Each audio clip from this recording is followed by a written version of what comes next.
going on, guys? Tony here, CCxRC, and I've got something new for you on the bench today.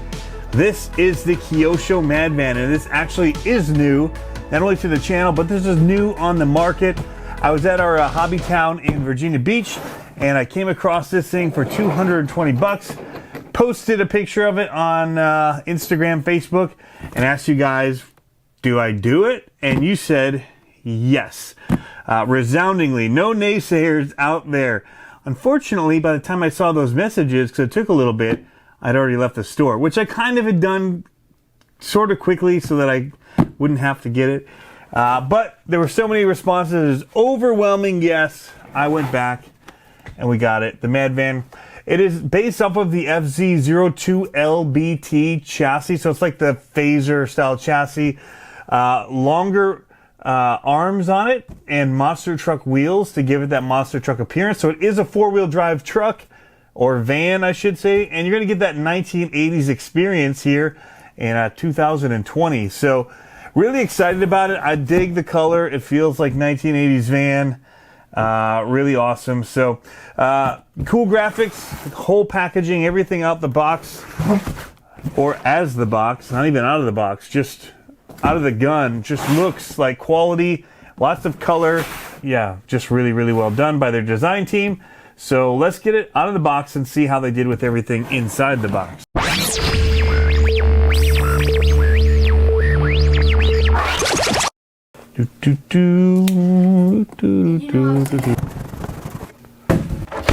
So here's everything that you get in the package. We're going to look at some of the smaller stuff first here, and then we'll get around on the other side of the camera and get you zoomed in on the van and the controller itself.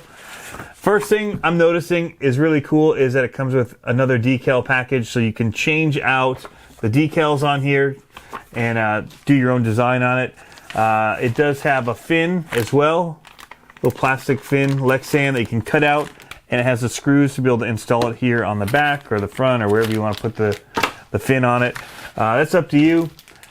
Parts and tools, wrenches, all of that right here. A couple of rod ends, miscellaneous pieces, looks like for your servo arms, and that bind plug. Good little bag. Little extra piece, I don't know what this is for. Maybe a wheelie bar or something. I'm not sure exactly. We'll have to take a look at that and see what that is. And then you get the manual, which will tell us what that part is, and a lot of other things. It tells you about the speed control, how to set it up, shows you how to mount the fin. They showed going in the rear, but also some of the other stuff with the controller. But all that stuff we're going to look at real close on the other side of the camera. So first things first, the controller. It is a Synchro KT231P, 2.4 gigahertz, and it's the FHSS signal range. It does have, looks like different inputs here for power, which is interesting. And you also have reverses for your steering and for your throttle. Your on-off switches here. You got your reverse and your throttle EPA endpoint adjustments, throttle trim, steering dual rates, and steering trim. Lots of adjustability on this. Really surprising for a car in this price range to get a controller that feels this good. It's got rubber on the back here, foam. It's kind of kicked in there to give you that nice feel as you're driving. I really like it. It does take 4 AA batteries, not supplied. You got to bring your own to the game. And that's about it. That's what we'll talk about for the controller. And now the van. This is what everybody wants to see, the Mad Van. When they announced this, everyone started going crazy in my feed. I'm into monster trucks and all that. Lots of retros, clodbusters. And so really what people wanted was this body. And they want it in clear. And they want to be able to do some stuff with it. I went ahead and changed out a few decals. Added the little skull one here on the side. Did it kind of crooked. I wanted to be a little bit punk rock. And I switched out the headlights for the round ones. Reminds me of my dad's van. He actually had a tree laying on it and crushed it right down the middle during a storm. Crazy time back then. But anyway, just kind of, this reminded me of him, and so that's what made me really want this vehicle. My dad always drove vans when I was a kid, always had vans. And so this just kind of reminds me of him. And yeah, so overall, it's pretty good. flexible Lexan stickers. Comes with the other sticker packs. You can take them off, reapply how you want. The only thing I don't love are the window stickers. They just are cheap looking. They're not even a good job of window stickers. For how well Kyosho does with their street cars, with all the 3D parts and the way that they make it all look, I just feel like that's not very Kyosho of them, these window stickers. But whatever, it is what it is. It's still really cool looking, and I'm really excited about running it. Here's the back windows. Again, I did the crooked sticker here.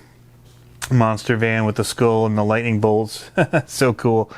All right, but what does this thing run on?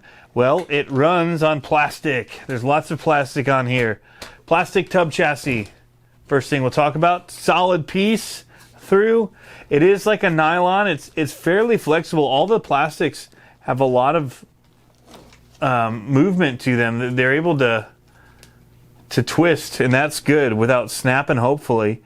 But they're flexible, so that's nice. It's kind of like a nylon plastic. For a basher like this, where everything's plastic, you're going to have some give, and I'm okay with that.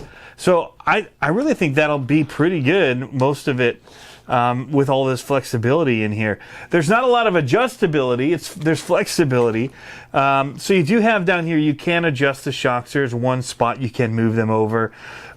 Plastic arms, they're kind of round shaped, but not.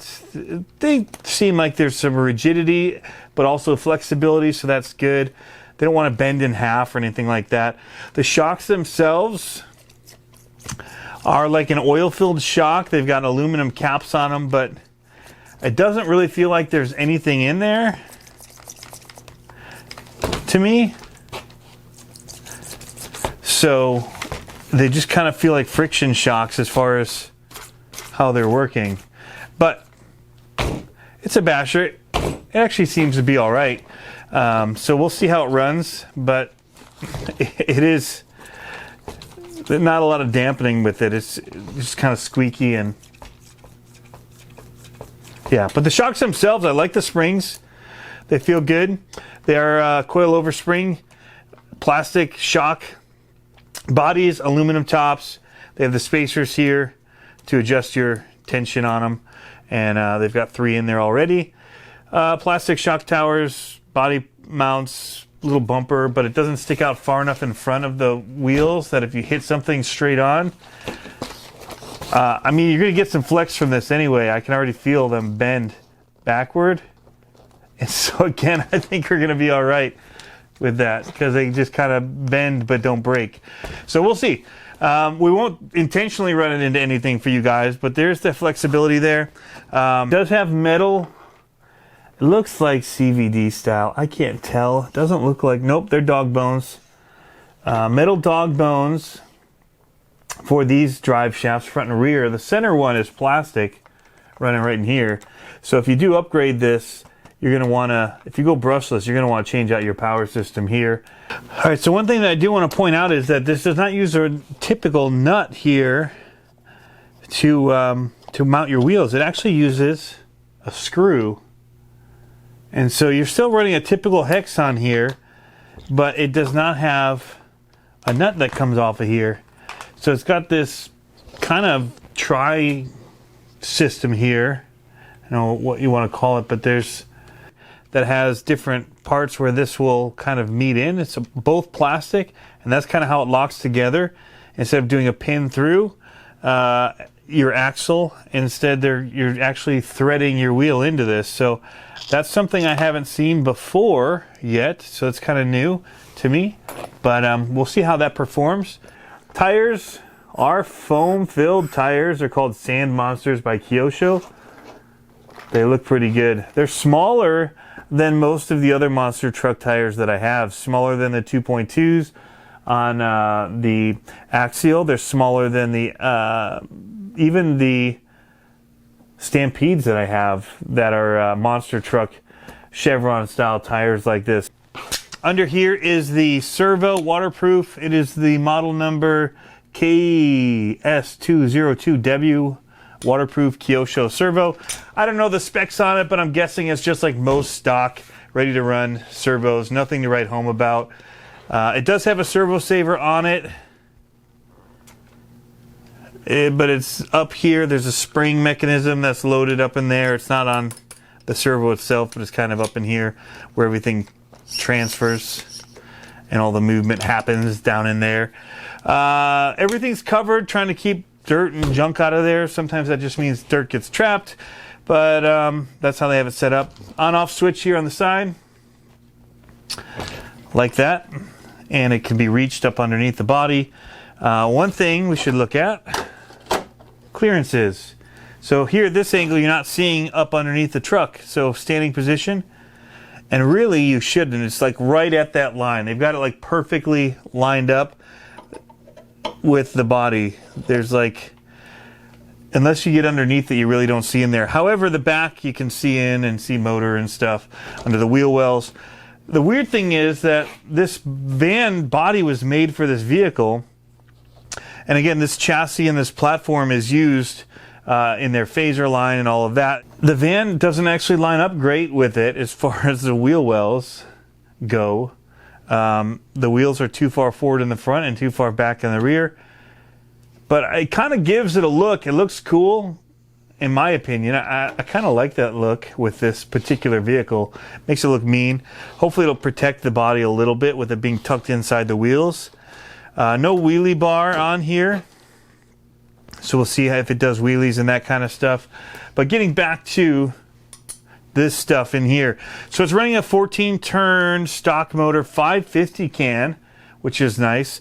It has a metal pinion in here, but a plastic spur, and it is a slipper clutch system.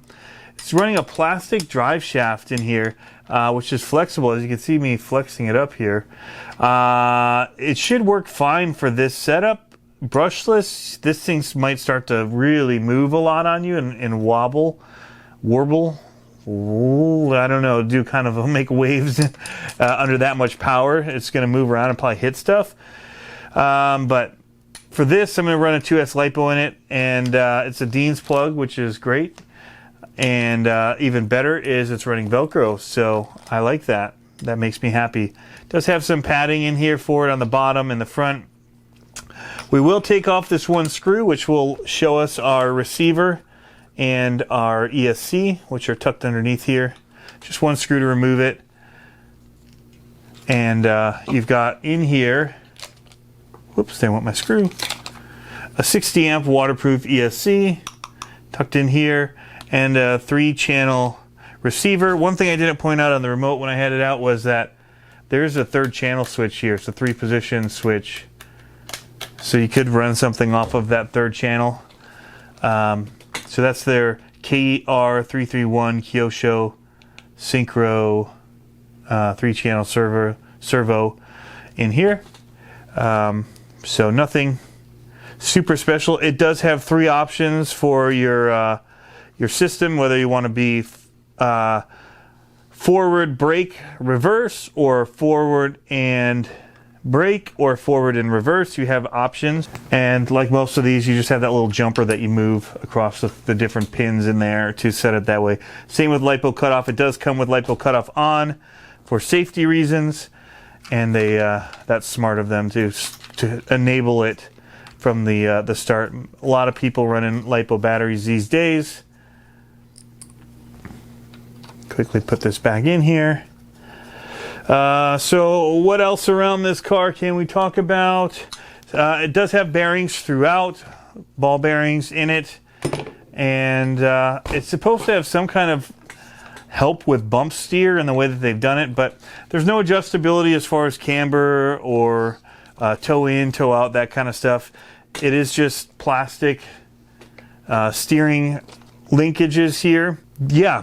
Not a lot of adjustability, doesn't need it. It's just meant to be a fun little basher monster truck for $220, ready to run with a pretty awesome controller as well for a ready to run at this price point. How does it handle? Well, we've yet to see that, and so we'll be curious what it handles like. But I know that the on-road cars look pretty good that run on this platform, so I have pretty high hopes for it. The video that they made for it looks pretty awesome as well. So there is that as well. But again, this controller, you can kind of see how they have it curved there. Feels really good for a stock transmitter. But I love it. Mad van.